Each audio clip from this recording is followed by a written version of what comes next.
You off work? Siri_bot is here. Saribo arrive.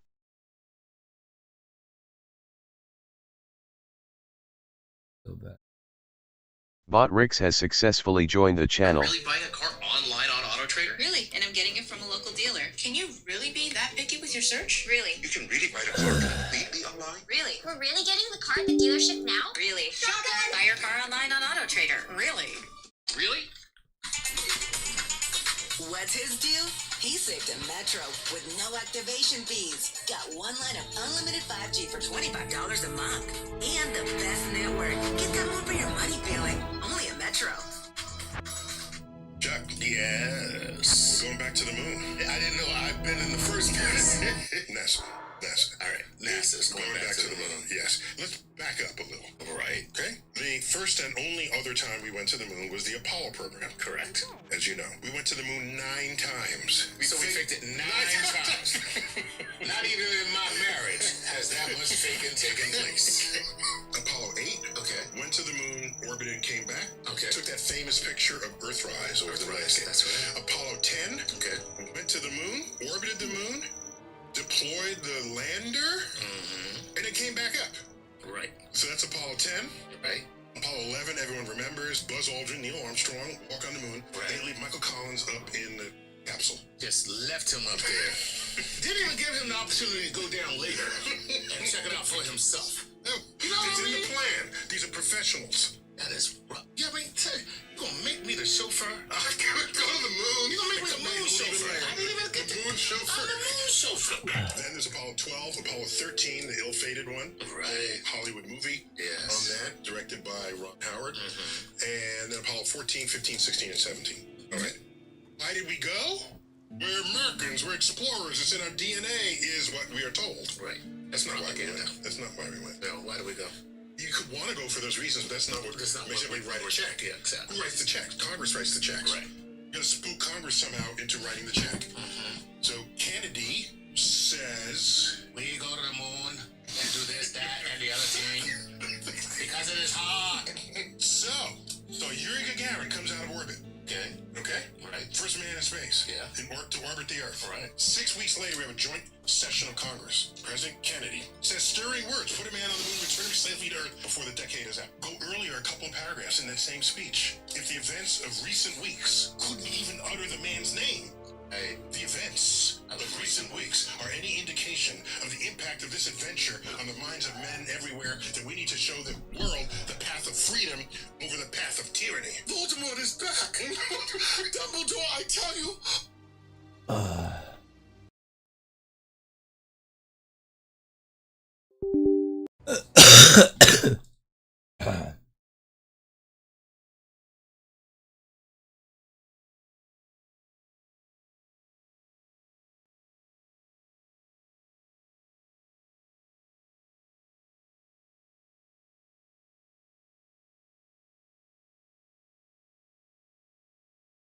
So at any time, they'll be able to see 5 of those and help orient themselves in where they are around the moon. Those targets are diverse and complex in their geologic history, and observations of them could help answer some big picture science questions.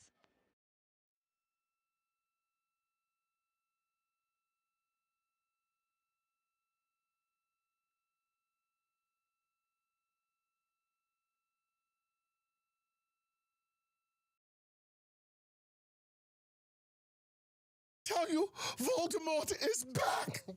The enemy is established. Right. The godless enemy is established. Right. The checks were written. And yeah, well, there you go. And they'd already beaten us with the first animal in space, Laika. They'd already beat us at all of that. We needed something to beat them. So we said, let's go to the moon. We're gonna land on the moon And walk around. And walk around. Even though they beat us in all these other categories. Right. And we did. So what happens? We get to the moon, look over our shoulder, no Ruskies. We're done here. So did we really go to explore? No. Or did we go to just beat the Russians?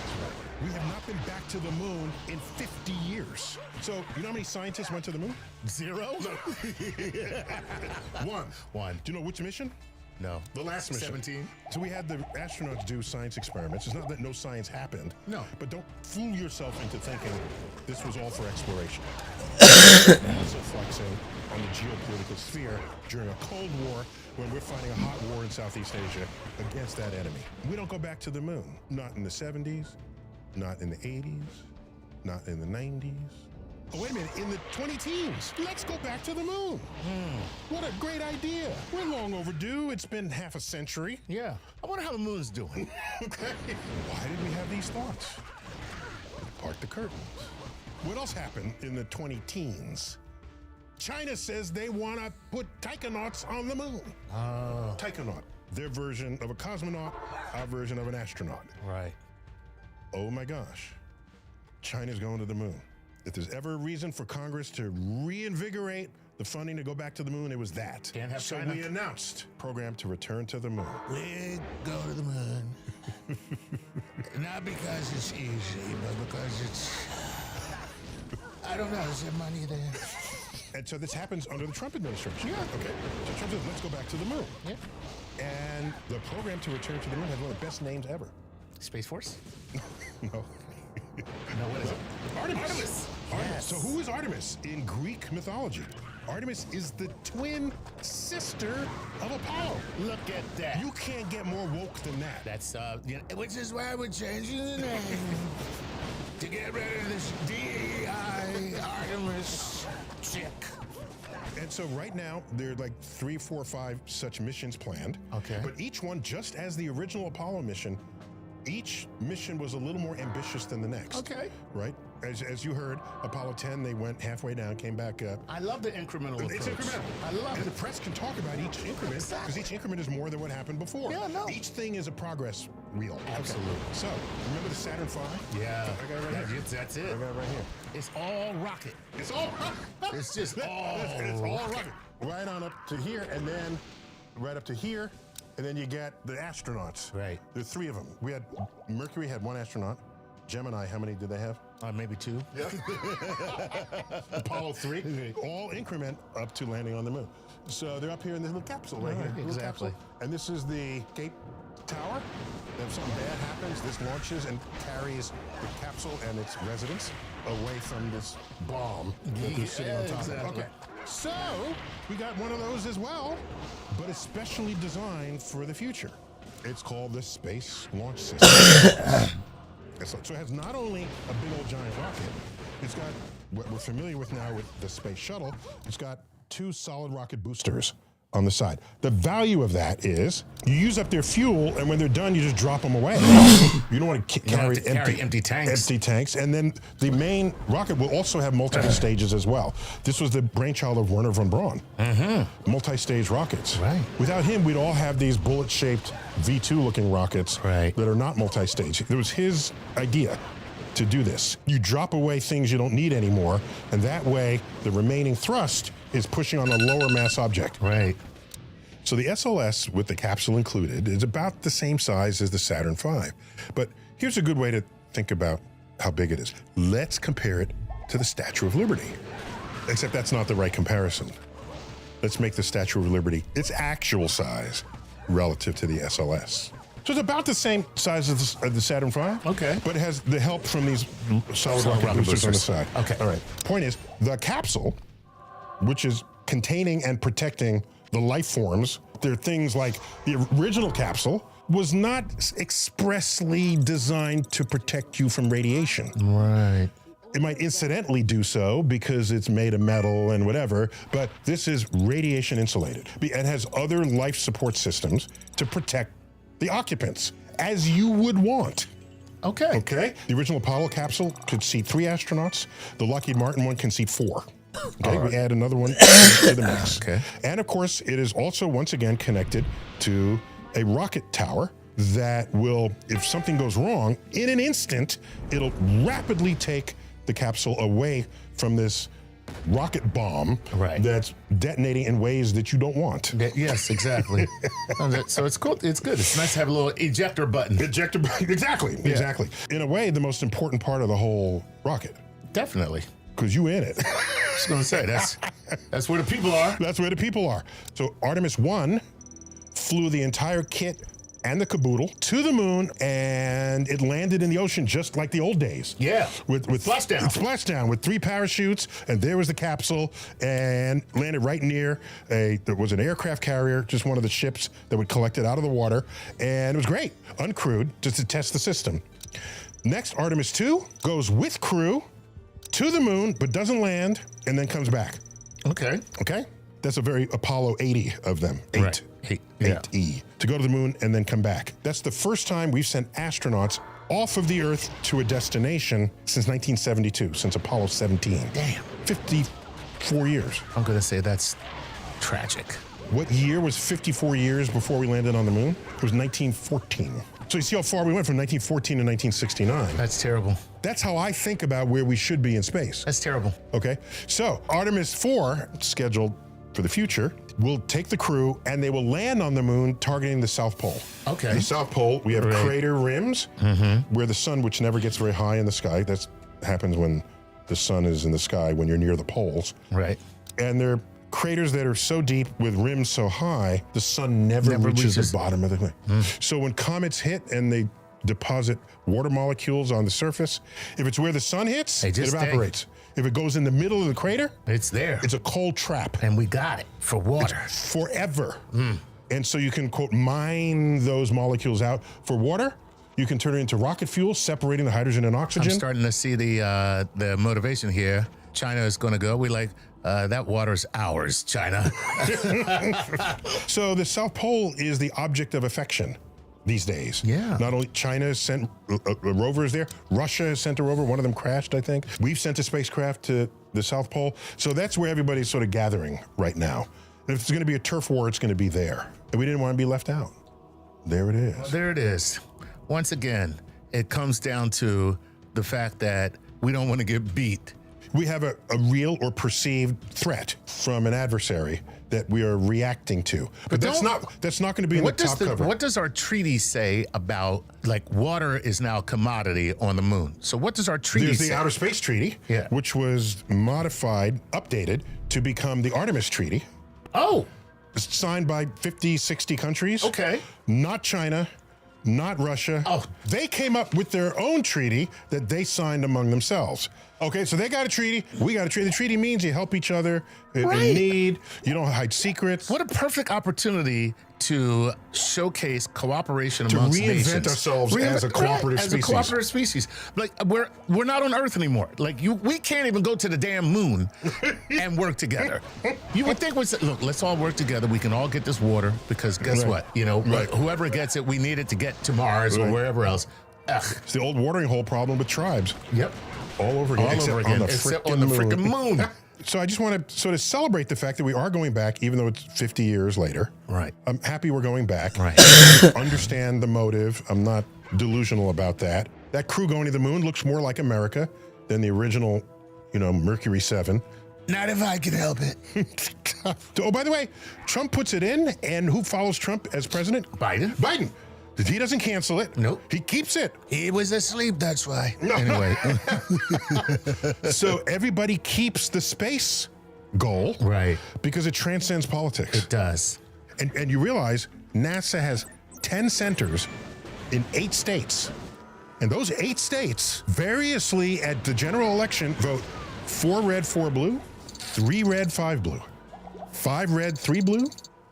It is embedded in the political spectrum of the country. So if someone does not like NASA, that is insufficient information for you to know what party they vote for. There you go. That's how you embed it in. See? Kind of how I see it. There it is. Congratulations, NASA. The only thing about America that doesn't suck. On that note, this has been yet another Star Talk Explainer, the Artemis mission, following on the legacy of Apollo. Tuck, good to have you, man. Always a Neil pleasure. deGrasse Tyson, your personal astrophysicist, as always, bidding you to keep looking up.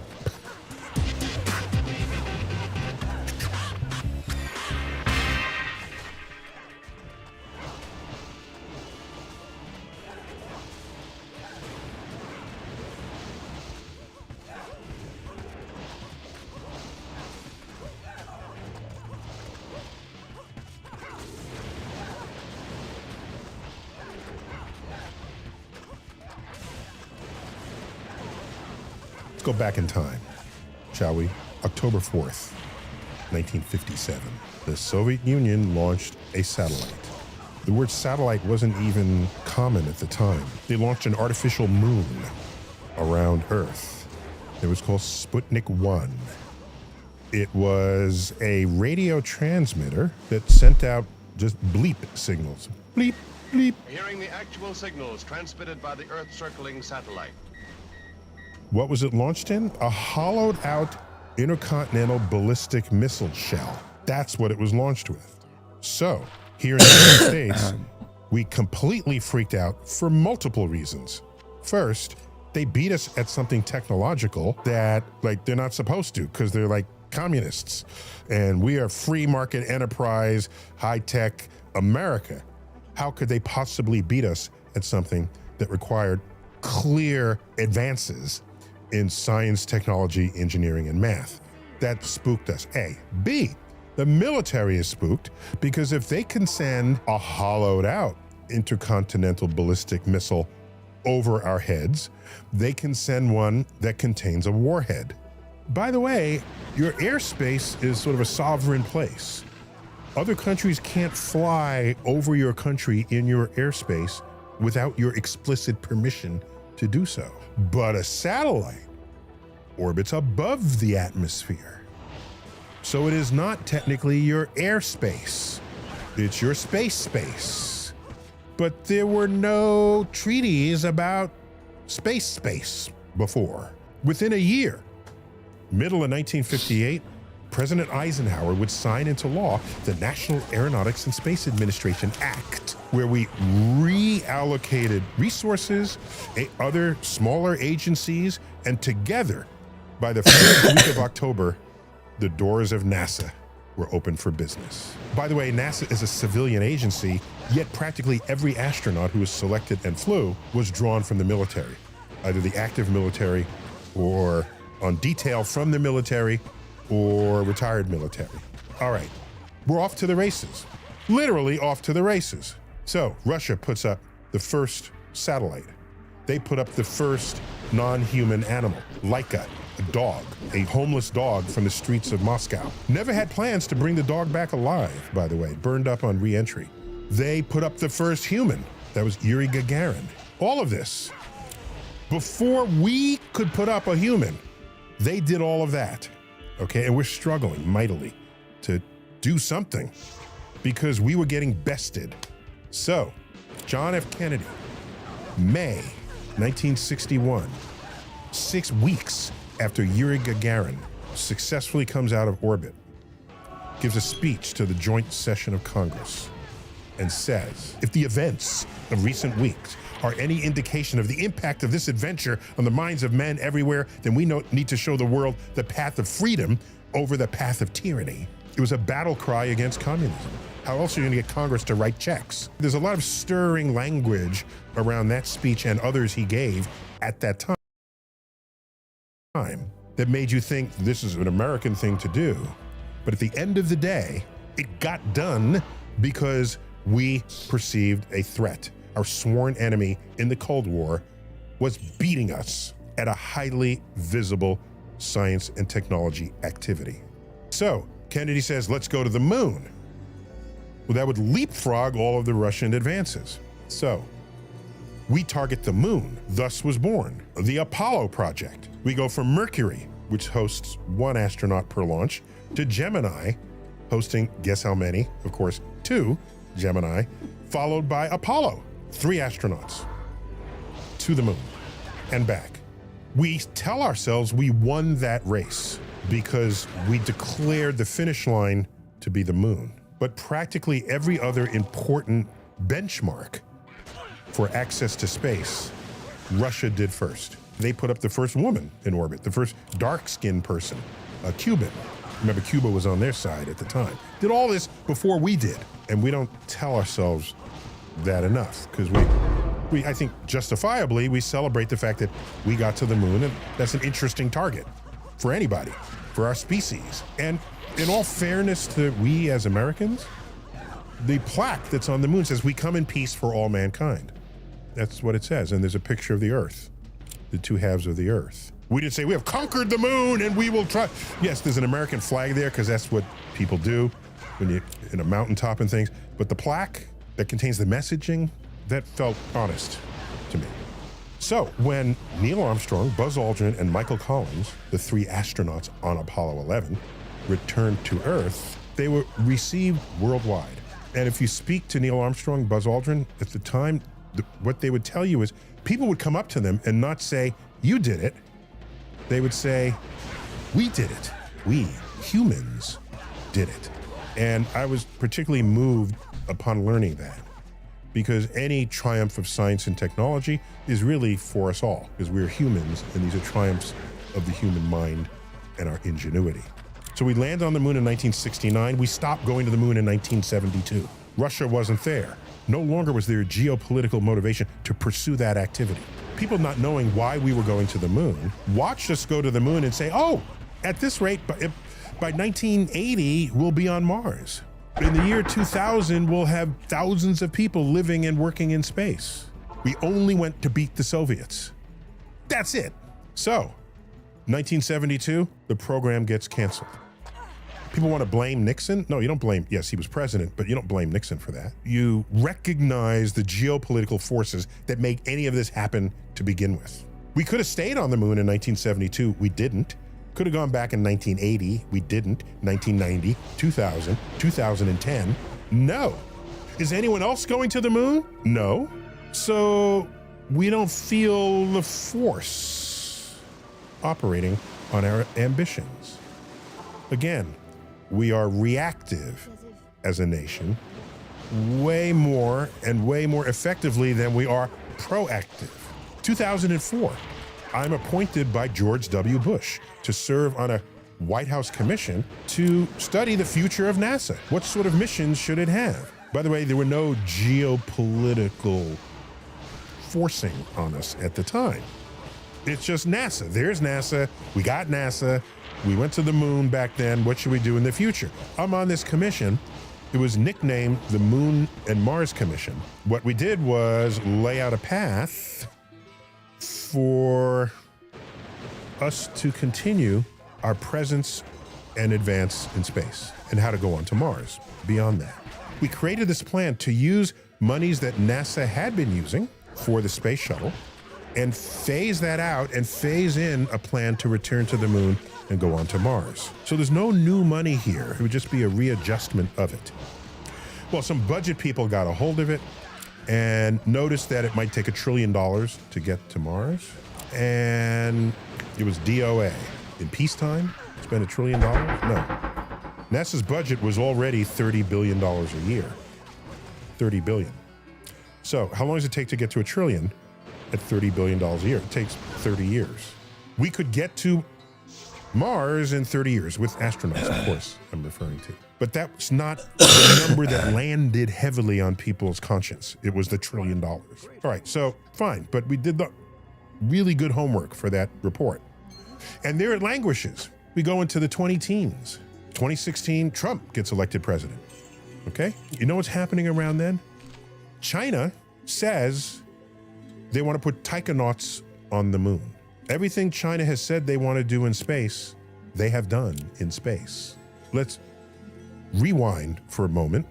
Back when we stopped going to the moon, we wanted to do something interesting in space. They said, let's have a space station. Originally, it was Space Station Freedom.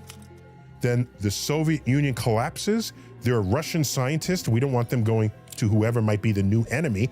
We want to make friends with them. So we turned the Space Station Freedom into the International Space Station, and the principal international partners is the United States and Russia. Then Europe joins in and other countries as well.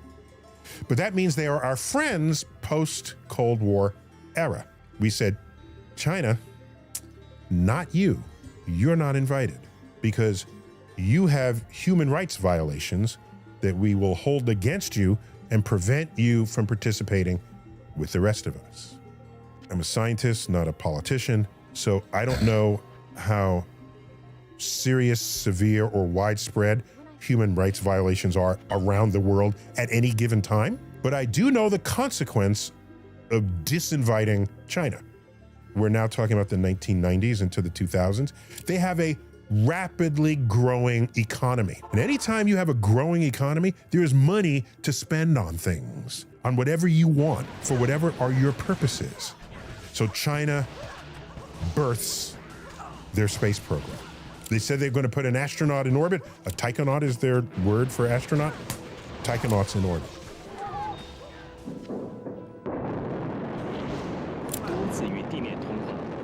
They're going to create a space station. There it is. Whatever they said they're going to do, they're going to do. So when they said, we want to put astronauts on the moon, we sat up straight.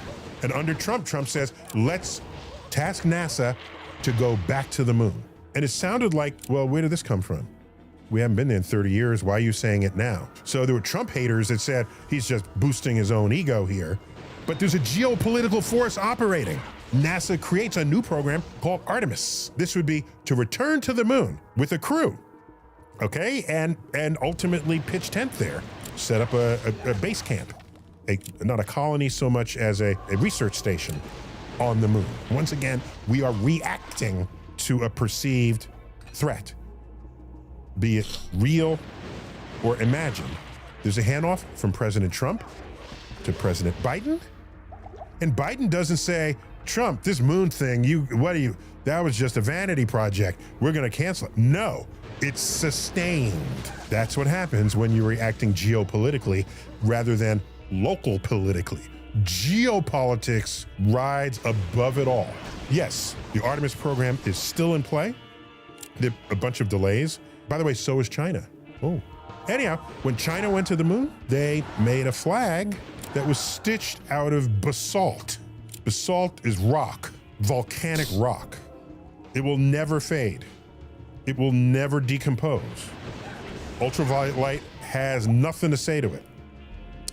And so it's little things like that kind of, in America, we say, we gotta do something. We gotta do something better, something more inventive. By the way, none of that's gonna happen if we keep cutting science budgets and NASA's budget. If we keep cutting science the way we are, then other countries that are not cutting science will rise up past us. And we will stand at the fence wondering how they did it. But maybe one day we all go into space together. Actually, that's the goal of the Artemis Accord. It's a document of behavior and ethics for the future of space exploration. For example, if you go into space and you're a nation, a sovereign nation, you conduct an experiment and you learn that something could put future astronauts at risk, this commits you to share those results with other countries so that their astronauts are not put at risk. And when you share information, then in a way, even if you're going into space separately, if the information is shared, because that's how science works, then everyone is effectively going into space together. Meanwhile, Russia and China, who have not signed the Artemis Accords, actually have an agreement with each other for their future of establishing base stations on the moon, not only research on its surface, but in orbit. And they've invited other countries to participate in that pact. So we'll see how this plays out in the future. I'd like to think space is for everybody because it's vast. It is a little weird when you think about it. This little speck called Earth, and we've divided up the land masses as we have. And then we go into space and we want to divide up space. As an astrophysicist, that's freaking absurd, okay? Just between you and me, just so you know. This is another What's Up With That? The space race on Star Talk. Neil deGrasse Tyson bidding you to keep looking up.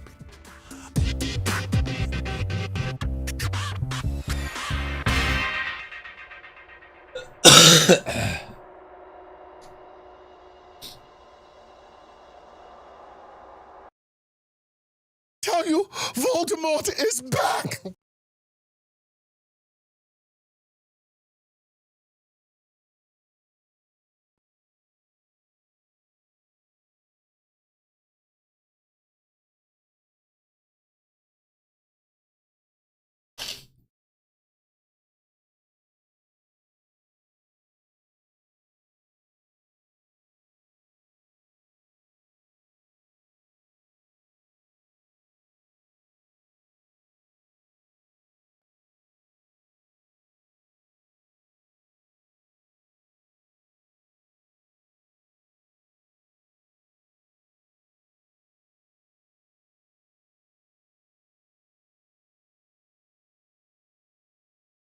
Very quickly, I'm hopping on and I'm making a very quick video, relatively informal, but I posted my Easter isn't pagan infographic, and I'm already getting a couple people who I've noticed asking questions about things like the name of Easter. So I'm not going to be exhaustive in all the things that people are bringing up, but I did want to say the name of Easter to celebrate the time of Jesus' death and resurrection is only a name that exists in German languages, the Germanic languages like English. If you look at basically any other language or non-Germanic linguistic heritage, and especially those from Latin or Greek origins, you're probably going to see a variation of the word Passover, particularly Pashka. So trying to connect the word Easter with the name Ishtar, which you sometimes see, and say that Easter then is actually just the ancient Babylonian worship ceremony of the goddess Ishtar that existed in the ancient Near East, that's what we call an association fallacy. In other words, it's a conclusion drawn based on the similarity of the sounding of a word, but in reality, it's irrelevant because the association and the linguistic and cultural and etymological roots of the connections to something like Easter and Ishtar don't actually cross other than them sounding the same. The Christian celebration of Easter and the Babylonian goddess Ishtar have about as much to do with each other, as I say in my Easter isn't pagan video, as Steven Seagal has to do with a beach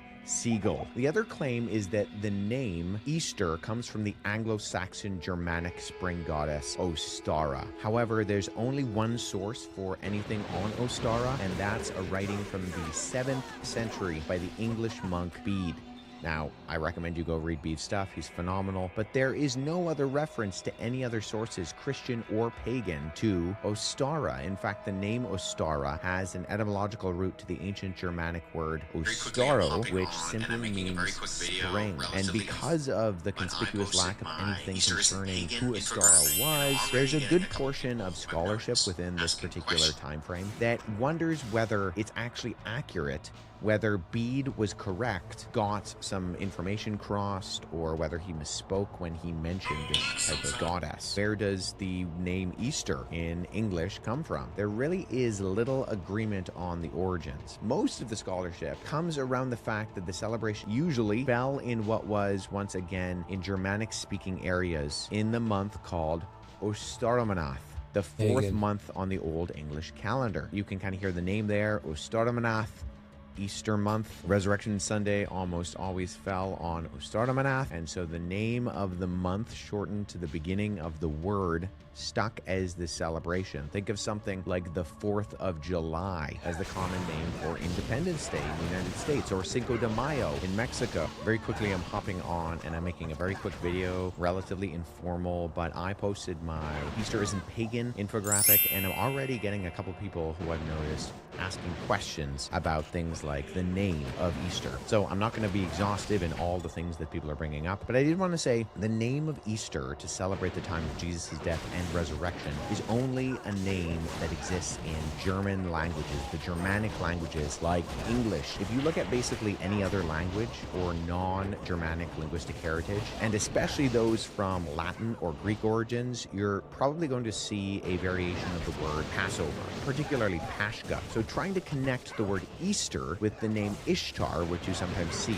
and say that Easter then is actually just the ancient Babylonian worship ceremony of the goddess Ishtar that existed in the ancient Near East, that's what we call an association fallacy. In other words, it's a conclusion drawn based on the similarity of the sounding of a word, but in reality, it's irrelevant because the association and the linguistic and cultural and etymological roots of the connections to something like Easter and Ishtar don't actually cross other than them sounding the same. The Christian celebration of Easter and the Babylonian goddess Ishtar have about as much to do with each other, as I say in my Easter isn't pagan video, as Steven Seagal has to do with a beach seagull. The other claim is that the name Easter comes from the Anglo-Saxon Germanic spring goddess Ostara. However, there's only one source for anything on Ostara, and that's a writing from the 7th century by the English monk Bede. Now, I recommend you go read Bede's stuff. He's phenomenal. But there is no other reference to any other sources, Christian or pagan, to Ostara. In fact, the name Ostara has an etymological root to the ancient Germanic word ostaro, which simply means spring. And because of the conspicuous lack of anything concerning who Ostara was, there's a good portion of scholarship within this particular time frame that wonders whether it's actually accurate, whether Bede was correct, got some information crossed, or whether he misspoke when he mentioned this type of goddess. Where does the name Easter in English come from? There really is little agreement on the origins. Most of the scholarship comes around the fact that the celebration usually fell in what was, once again, in Germanic-speaking areas in the month called Ostermonat, the fourth month on the Old English calendar. You can kind of hear the name there, Ostermonat. Easter month. Resurrection Sunday almost always fell on Ostermonat, and so the name of the month shortened to the beginning of the word stuck as the celebration. Think of something like the 4th of July as the common name for Independence Day in the United States, or Cinco de Mayo in Mexico. Very quickly, I'm hopping on and I'm making a very quick video, relatively informal, but I posted my Easter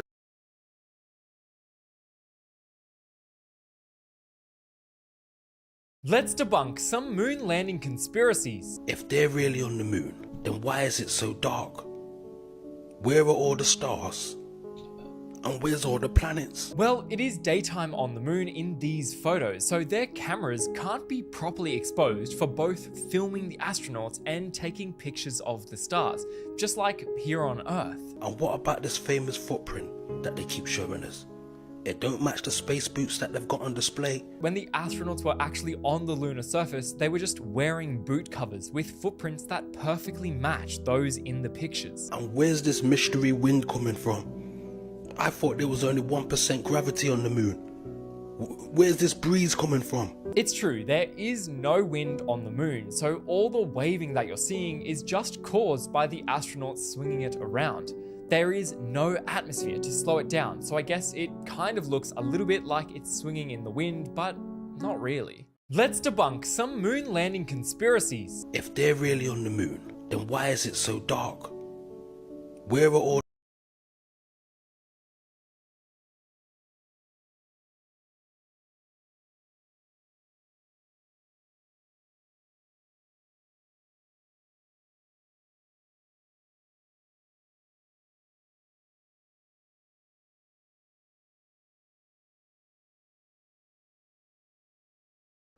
President Trump this morning taking part in an annual tradition, the White House Easter egg roll. But on Easter Sunday, the president lashed out on social media, a profanity-laced post saying Iran will be living in hell if it doesn't reopen the critical Strait of Hormuz.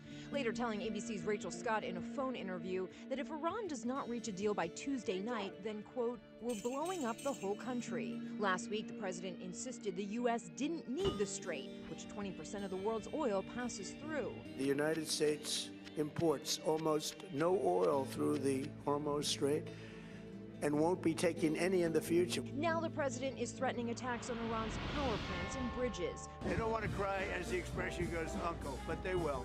And if they don't, they'll have no bridges, they'll have no power plants, they'll have no anything. But some experts warn those